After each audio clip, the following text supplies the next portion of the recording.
been 25 years since Pokémon came out, can you believe that? Even now in 2022, it's still going strong. Every few years something seems to come out the woodworks that reinvigorates interest in the franchise. Its popularity is at an all-time high, but I'm one of those people that can't seem to bring myself to overlook some of the issues that has plagued the franchise for some time now. This video will cover some of the current issues the franchise is suffering from, but in order to do so we must first go back in time, going through the history of the franchise as a whole, from where it started to where it's ended up now. This will be a long one, so for those of you short on time, I have included timestamps in the description box below, but I do encourage for you to stick around until the end if you can, because I'm sure there's a lot of opinions you'll want to share around the topics I cover in this video. I look forward to hearing your opinions in the comment section below. Okay, let's get started. There's three companies behind the franchise: Game Freak Co. Limited, Creatures Inc. and Nintendo. The Game Freak we know today was founded by these three people: Satoshi Tajiri, who came up with the idea for Pokemon, Ken Sugimori, who led the illustration of the original 151 Pokemon, and then there's Junichi Masuda, who composed the music for the game, music that went on to become the childhood anthems of millions of kids worldwide, myself included.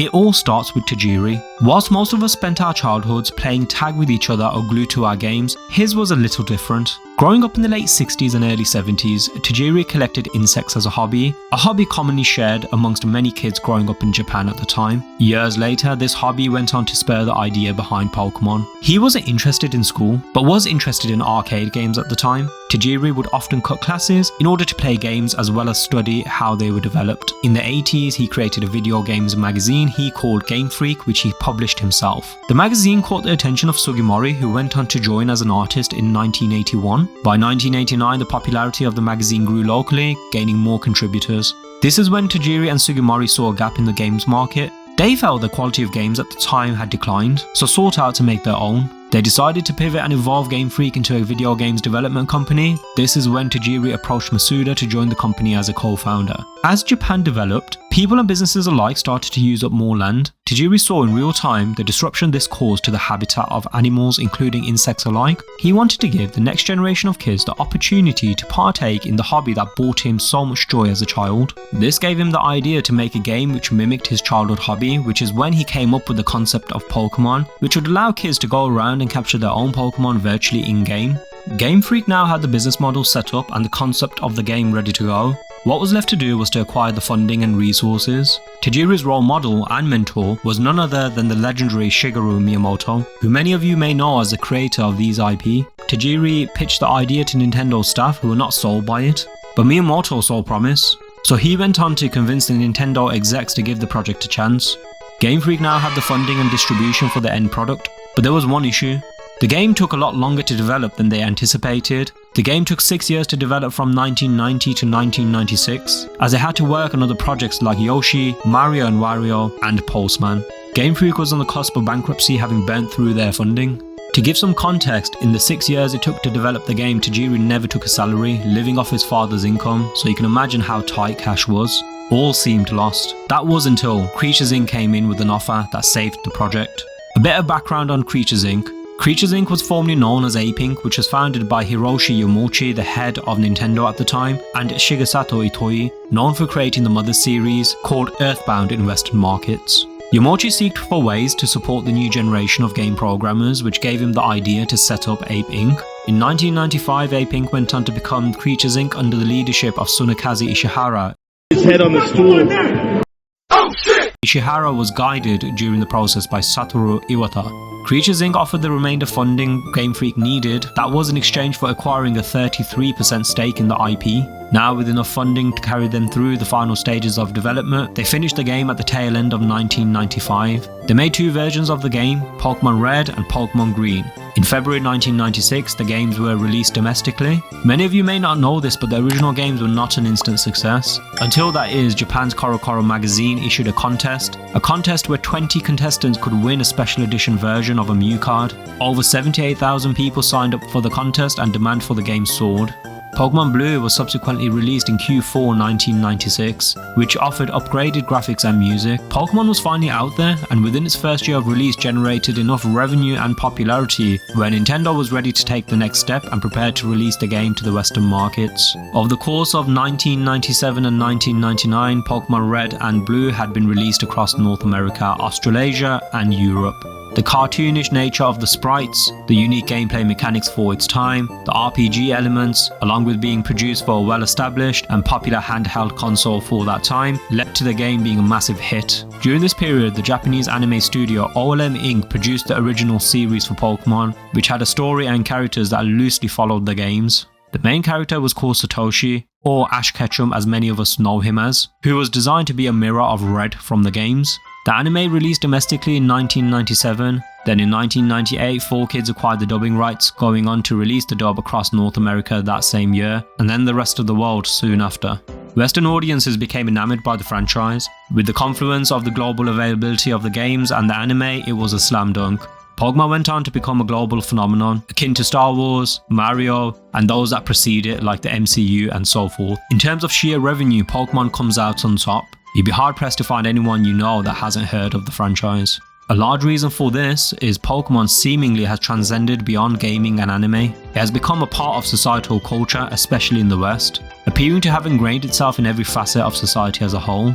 Kids in the 90s who grew up playing the games as well as watching the anime, movies and specials are in large part one of the major factors of why Pokemon has gone on to become such a cultural icon. These once kids are now adults, many with children of their own, passing on their passion to their kids who will continue to pass it on to the coming generations. Hence why the popularity of Pokemon still holds strong today and continues to grow. The original founders are still a driving presence for the franchise even today, who I suspect, based on cultural norms embedded in many East Asian countries, will most likely have their kids succeed them when they are ready to step down. So what does the franchise have going for it right now? The franchise has fans who grew up on the games passing on their passion for it to their kids, and then there's the founders and other key individuals of the franchise who will probably do the same. Couple that with the solid relationship between the three controlling companies, it's safe to say Pokemon isn't going anywhere anytime soon. At least that is for the next couple of generations to come. There's not one singular factor that makes this franchise work, but as I highlighted, a massive part of its sustained and rising popularity is this cycle of passion being passed down from generation to generation.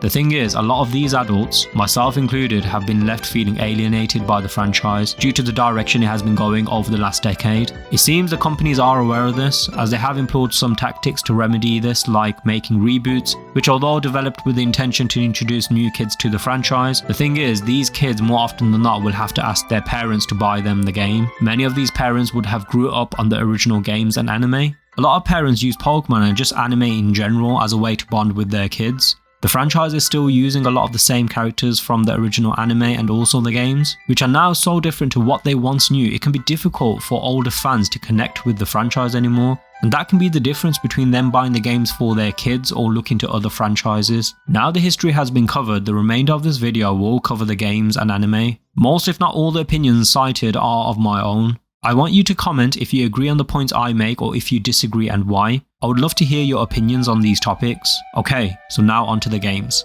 Gen 1 is widely considered one of the greatest games of all time. I remember when they released Pokemon Yellow, a coloured and updated version of the original games. Being a massive fan of the anime and the original games at the time, the idea of being able to travel with Pikachu following me around everywhere was a dream come true. Then came Gen 2. Pokemon Silver was the version I played. What version did you play? Now it's hard for me to choose a favourite, but if I was forced to, I would say Gen 2 takes the cake for me. The sheer amount of content in the game, being able to travel across Kanto and Johto, coupled with the continuity from the original game, is why so many other kids like me put Gen 2 in their #1 spot. Gen 2 not only improved on the original, with updated sprites, textures and now being fully rendered in colour, it went on to expand the original storyline, from the resurgence of Team Rocket to showing what came of Red once he became League Champion. The game continued to develop using the same formula, being adapted to the new tech Nintendo had to offer at the time. Gen 3 was released for the Game Boy Advance along with the remake of the original games. Then there's Gen 4, which was developed for the DS, which came along with the remakes of Gen 2. Nintendo saw the value remakes had in enticing audiences to purchase a newer version of the games they grew up on. A genius strategy, as nostalgia is a strong pull for consumers to purchase remakes of their favourite games. But there's something to be said about not overusing one single strategy. In Nintendo's case, remakes have become hard-baked into the game's dev cycle. Since the release of Soul Silver and Heart Gold, the quality of the remakes in my opinion has declined. I mean, look at the recent Gen 4 remake for the Switch. How is this any way reflective of the Switch's capabilities? Then there's Pokemon Let's Go Pikachu and Let's Go Eevee. which, let's call them what they are, a second remake to the original games, which I must give credit, visually are much more reflective of what a fully realised 3D version of a Pokemon game should be. The problem is they removed the features for wild encounters, whilst also making the game's progression and battles far more easier. Nintendo's intention behind the game was to entice new audiences to get into the game, but it felt like a slap in the face for us now older fans who wanted a fully realised version of the game we grew up on, which we visually got, but the gameplay was no longer the same. The strategy Nintendo have employed over the last decade has been bizarre to say the least. It seems that the company is clearly putting their focus in drawing in a newer, younger audience, whilst at the same time alienating fans who have stuck with the franchise since the beginning. The strategy is one thing, but then there's the actual games and how they look and play. Since the release of the 3DS, Game Freak's transition into 3D rendering their game worlds has been disappointing. Take a look at Pokemon Black and White 1 as well as 2. Then there's the games for the XY series. The games were a pixelated mess. This was not an issue that lays with the hardware of the 3DS, it's the development tools that Game Freak used to make the game. This is an issue that now has plagued Game Freak for quite some time now. Let's look at the games Game Freak has attempted so far in producing for the Switch. Now, credit to them, the battle systems and how it plays and looks is not an issue. It's the world itself. The lack of draw distance, shoddy textures and unstable frame rates is just not acceptable when charging full price for these games. Look, I know the Switch has nowhere near the capabilities of its competitors, but that does not make the Switch incapable of producing stellar games. Here, just take a look at Breath of the Wild. I am convinced the issue is with the engine Game Freak is using, along with the confluence of other factors such as a lack of staff, the release schedules they have to follow, coupled with the potential budget constraints, which is pathetic I know given how much revenue that just the games generate on their own. I suspect the games are not given as much of a budget compared to other media the franchise puts out. Some of the problem lays with consumers as well. Regardless of the quality of games, people will still go out and consume it. They'll pay their hard-earned cash without a second thought. I know because I was one of those people buying the games they put out at launch. Now, I'm not saying boycott buying the games, that would be reductive. Also, it would only hurt devs making the games, and they are not at fault here. What we need to do is speak out about this, make noise across social media platforms, but not just noise for the sake of it, but actually forward ideas each of us think may be a solution, like hiring more staff at Game Freak being an obvious one here. Another would be bringing in talent from other studios under Nintendo to help produce the next set of games, or provide the budget for Game Freak to either scrap the engine they are using now or evolve it into something that can better use the Switch's hardware, as again I believe the engine is a lot of what's causing these issues due to the constraints it has that leads to the problem that I highlighted with the games visually. Okay, so now onto the anime. This is the Ash most Westerners knew who grew up on the original series. Veronica Taylor, who was the original dub for Ash, completely embodied the character with her sublime voice acting. Look at the difference here between Ash's voice in the first few episodes of the original series. Is your name all you can say? Pika. Hi, little friend. Sorry, buddy! Now listen to the adjustments she made to the tone and delivery later on in that same season. Charizard, you can't just quit in the middle of my most important match ever! Charizard, please get up in battle! Taylor only further improved on perfecting Ash's voice by the time Gen 2 came around. Charizard, lift Blastoise up into the air! Fight attack, Blastoise, go! Charizard! Charizard, don't give in! Seismic toss with everything you got! It wasn't just Taylor that knocked it out the park. The dub's sound design as a whole was excellent and is sorely missed now in the current dub. The reason I highlight the overall sound design and voice acting is because they elevated the series from an anime that had a decent story, characters and animation to something that was immersive and engrossing, especially the battles. Veronica Taylor was to Ash what Sean Schemmel was to Goku, what Joshua Seth is to Tai, and Marlo Heslin is to Tyson. Some shows just find that perfect synergistic cast for an anime or game, and in Pokemon's original dub's case, they found it. At the tail end of Gen 3, Ash commences his travels through the Kanto region, aiming to take on the Battle Frontier. We find out Nolan, the first Frontier brain he's up against, has an Articuno. Ash cannot help himself but to choose a one-on-one battle with Articuno, as Nolan gave him the option to choose which of his Pokemon he wants to face off with. By the end of that episode, on the characters and audience's minds alike, everyone was wondering which of Ash's Pokemon he will put up against Articuno. The episode ends with the silhouette of a flying Pokemon in the sky approaching the crew. and then subsequently revealed to be Charizard. It had me so hyped I could not contain myself in anticipation of the next episode. Then the trailer released for that next episode and my hype reached a fever pitch. Finally the episode aired and oh my god, did it deliver. Episode 136 of Gen 3, titled The Symbol Life, was now forever cemented in my memory. Little did I know the shock I was in for only a few episodes later. The first episode of the new season, titled Battle Frontier, came out, being officially the 146th episode of Gen 3, titled Fear Factor Phony. Upon watching the episode, this is what I heard. Fear Factor Phony! Hearing those voices for the first time had me in a state of confusion. It was 2006, I was 10 years old at the time. I thought maybe the actors were all sick and had fill-ins just for that episode. Then more and more episodes came out, which started to make it apparent to me something was not right here. So I did as I did back then. I searched the cerebi.net forums and my worst fears had been confirmed. The voice actors had been replaced permanently. I want to continue on this thread around the changes of the voice actors. Please bear with me as this was when the anime started to shift for me and my interest in it. As a kid, I couldn't rationale what it was that was so off-putting by the new dub. Only until I got older through my teens I started to understand why. The magic the original cast had was all the small little details and embellishments they would add to a scene which were no longer here. The legendary scream of Ash was no more. The supporting cast now felt flat.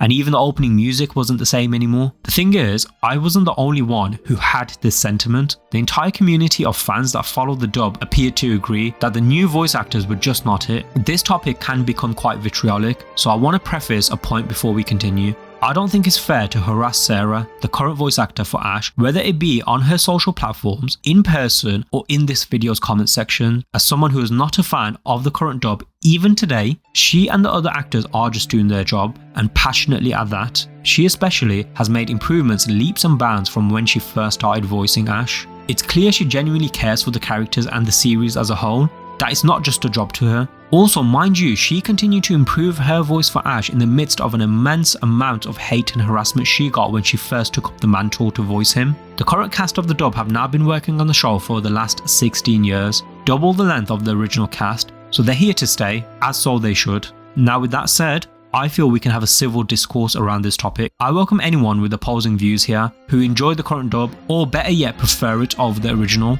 If you agree, disagree, drop a comment. I would love for everyone to get involved around this subject matter, because this is clearly just my opinion here.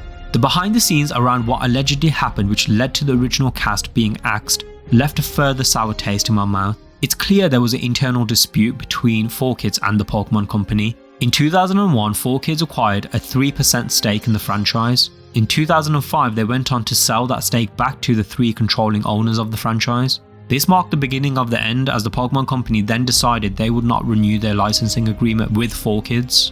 Instead chose to hire new actors in-house. Some say this is because the Pokemon Company was trying to cut costs, which I struggle to believe, and others say a disagreement between 4Kids around pay disputes led to the relationship breakdown between both parties. At the end of the day, I don't care for the corporate drama. I didn't back then when I was a kid, and I still don't today. What I do care about is the poor actors that seemingly got screwed over and left without a job when they gave their all in embodying and authentically portraying the characters they voiced for many years by that point. It's clear that actors seem to be the last to find out about the dissolution of their employer's relationship with the Pokemon Company. Here's an interview Taylor did, and here's what she had to say when asked during a panel in 2016 about this matter.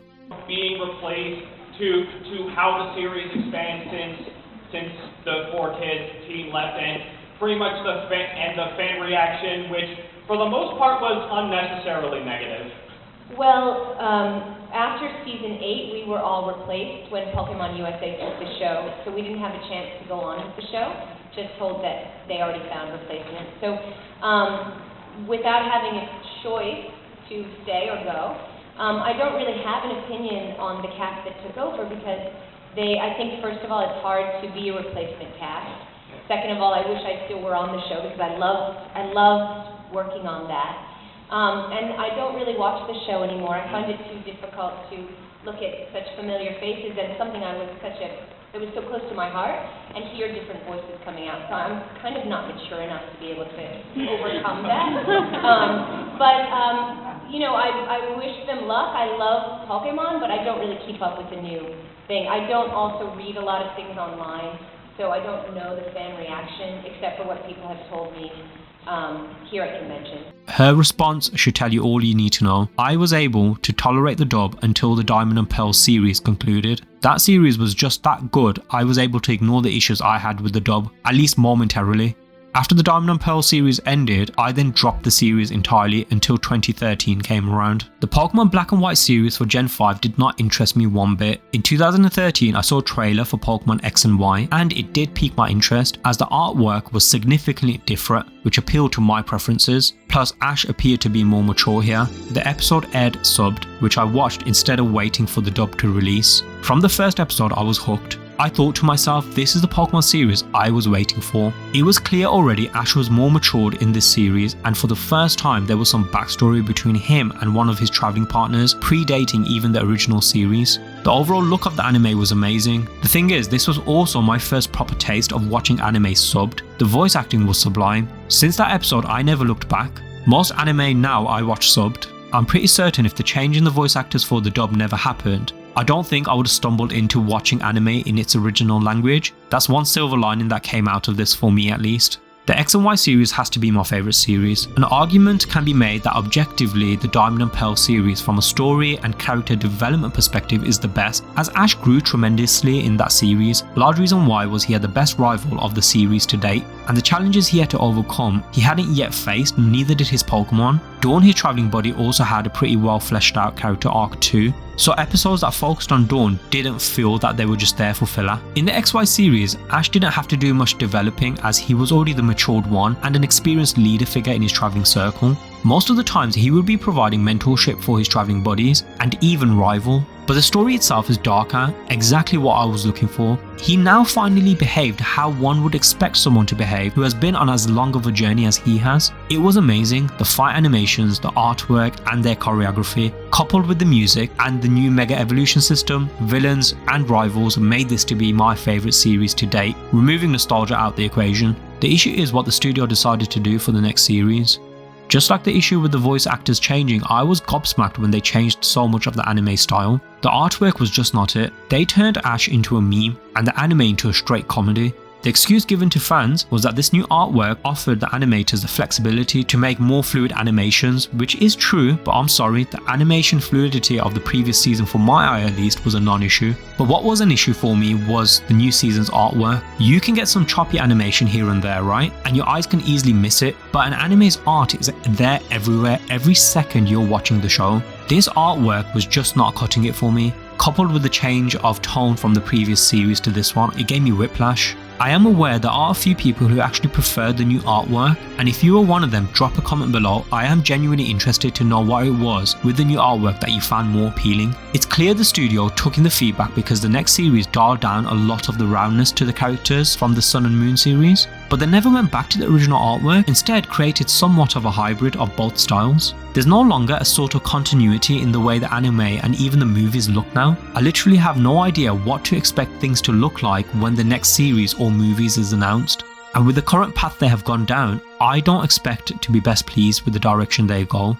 On top of that, it seems they have no idea what to do with Ash, and have decided maybe to retire him by the end of the current series. He's already a league champion of Alola, and this series he's taking on the best champions of other regions in order to find out who's the best, which will essentially make the winner of this tournament the strongest trainer in the world, aka a Pokemon Master. That's Ash's end goal from day one, so I'm guessing he will beat Leon and either get retired from the anime entirely or moved aside with a smaller role, giving way for a new main character to lead the series, unless they go down the route of a full reboot. Don't get me started with the movies, that will be an entire video on its own. To summarise, the movies have become a mess. They seemingly have given up on the movies, which I really enjoyed up until the Diamond and Pearl series. They don't even bother anymore to keep continuity within the movies of a given series. Although most of the movies aren't considered canon in the mainline anime, the series characters have always historically been used for the movies. They no longer even use canon version of the original characters, instead using a mirrored version of the character. There's too much mess now to be undone. Resetting the anime may be the best play here, but I can only speak on what I'm looking for as an older fan of the franchise.